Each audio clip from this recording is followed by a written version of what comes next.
Hi, Rogue. It's a real honor to meet you in person. 24 hours ago, I'd never have thought I'd be talking with you in old school, face to face style. Hi, Kurgle, yes? I have to admit that you showed guts when you asked for that interview. I'm almost impressed, and I'm curious about how it'll come out. To be honest, if not for some decisions I've made recently, I wouldn't have agreed to it. I have little time for journalists in my line of work. I guess it's your lucky day. Thanks all the more for your time. Back to the chase.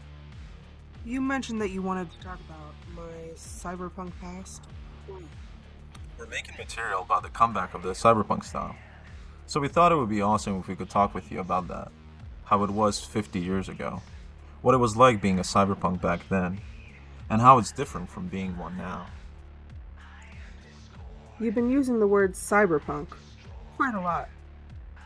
But you must be aware that almost no one uses that term these days, right? Even back then, Merc or Edgerunner were more popular terms. But okay, let's talk about being a cyberpunk. Your move, Stringer. Still, you're one of the icons of the cyberpunk era. That's a fact. Cyberpunk is a different term from a different time. It's an out-of-date description of a street rebel who's fighting with some omnipotent, oppressive system. Even if I'd had such sympathies back then, I'd have to disappoint you. I'm not a cyberpunk anymore, if I ever was one. But you were a cyberpunk 50 years ago, right? What was it like to be one back then in 2020? The same as it is to be someone on the street today. It was by your attitude, your personal style, and moving your life on the edge. You had to be the coolest looking, most dangerous guy on the street. You had to have the newest, most advanced cyberware and weapons. And you had to always look like you were ready to use them. It may sound like a cliche, but those were the basics of street reputation. Attitude was everything. It still is. If you think like a whiny asshole, you are a whiny asshole. If you think dangerous, you are dangerous. Simple laws of the street. And style over substance? A catchphrase that was pushed around a lot around 2020. At the height of new style, it was named kitsch.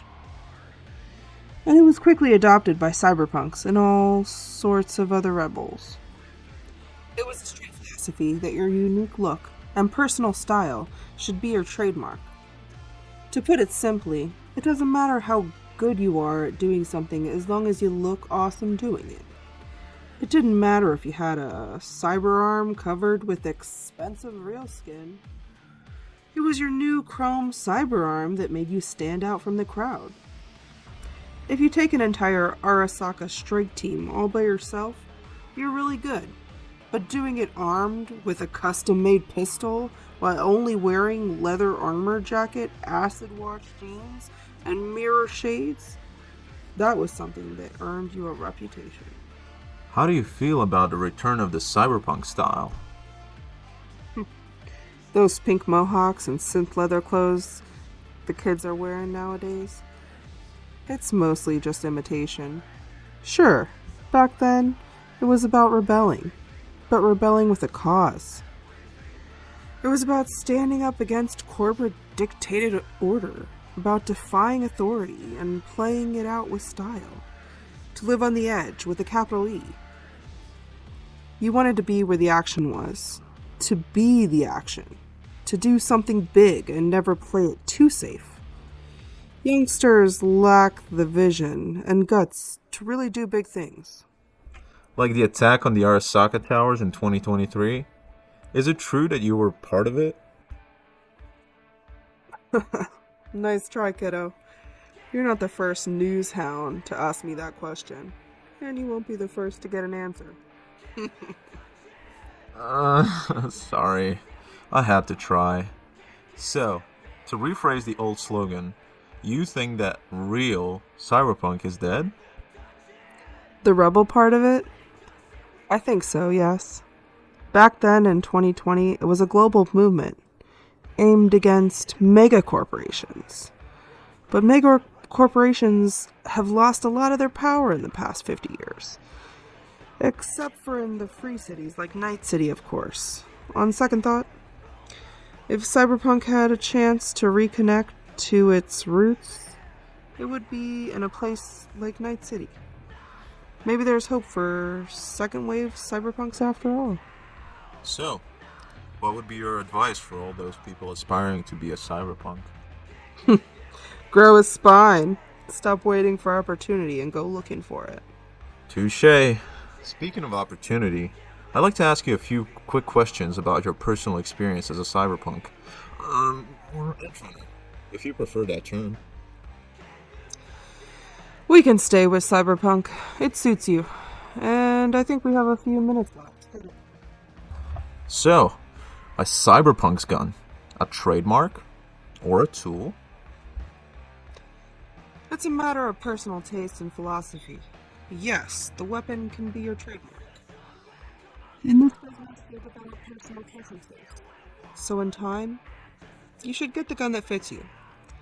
I have customized pistols myself based on the Tsunami New. We went through a lot together.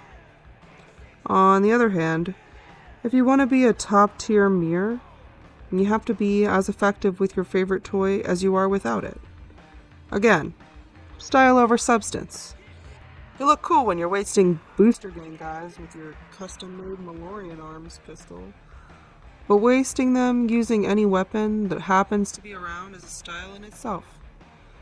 Nowadays, when everyone relies on their favorite guns, improvisation is a forgotten art. How much does one need to modify themselves to be in the top tier? That's something everyone needs to determine for themselves. But for me, quality is key. No one will hire you for a serious job if you lack proper modifications. And to be a step ahead, you need the best cyber implants you can get. To be a cyberpunk is to chase all the newest enhancements. Be thy cyberpunk or bioengineered to get the edge over your enemies and your peers. The choice of enhancements is only limited by your contacts on the street and the size of your wallet. But it should fit your personal taste. Juggernaut, ninja, or ghost approach. It doesn't matter, as long as you're efficient with it and get the job done.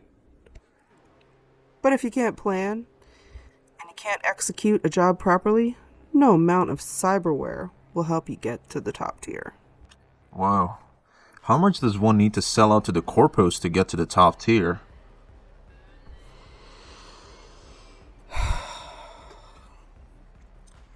Dealing with the corporations has always been akin to bargaining with the devil. Most cyberpunks and edgerunners get a job from a fixer who's under a corporate contract.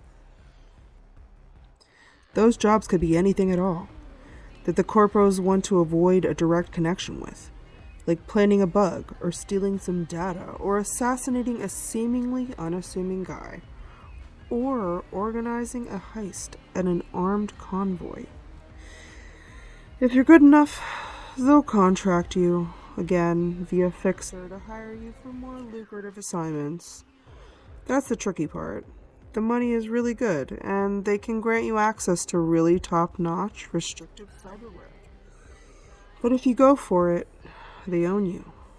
Moreover, if you learn too many corporate secrets, you're in for life. And that could be a very short time if someone in the corporation decides their list of freelancers need to be purged for security reasons. The key is to build a reputation of being reliable, and then stay away from jobs that could put a corporate leash on your neck. Do you need friends in this kind of business? Sure. It's good to have someone to cover your back during a firefight, but never go on an assignment with someone that you don't trust, unless the stakes are worth it. Or You're ready to take them out if you have to. Even if you trust someone, you have to keep in mind that every partnership ends sooner or later, one way or another. They get killed, go cyber psychotic, or maybe you just go different ways. True camaraderie is a rare thing in this kind of work. Too many strong personalities and divergent goals. Too much rivalry. Friendship has its price. It can mess up your life. It can be a burden. Doing pals favors for old time's sake can lead to messy situations. Sounds like you know something about it. You can bet on that. Do you have someone specific in mind? No comment. Okay, well, why did you become a fixer? It was kind of a natural transition for me. It's like becoming a coach after ending your career as a ball player. You don't have to compete with younger and more aggressive contenders. And you can still use your expertise and your reputation to make money and stay in touch with the mercenary community. Interesting.